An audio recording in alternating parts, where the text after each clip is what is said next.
جوانی کا سجدہ اللہ کو بہت پسند ہوتا ہے، بہت عزیز ہوتا ہے۔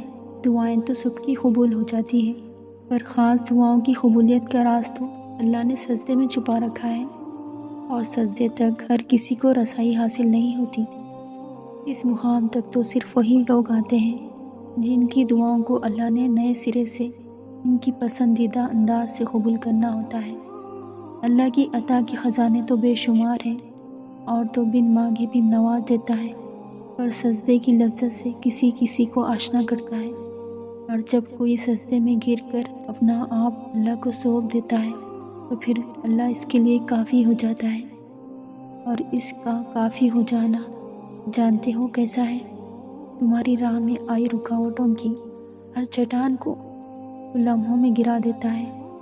تمہارے چاہنے سے پہلے ہی تمہاری چاہ کو تمہارا مقصد بنا دیتا ہے۔ تمہاری دعا میں ہاتھ اٹھنے سے پہلے ہی دعاؤں کو قبول فرما لیتا ہے۔ تمہارے دکھ، درد، تکلیفیں وہ سب پہلے سجدے میں ہی سمیٹ لیتا ہے، اور تم پر اپنی رحمت کی چادر چڑھا دیتا ہے۔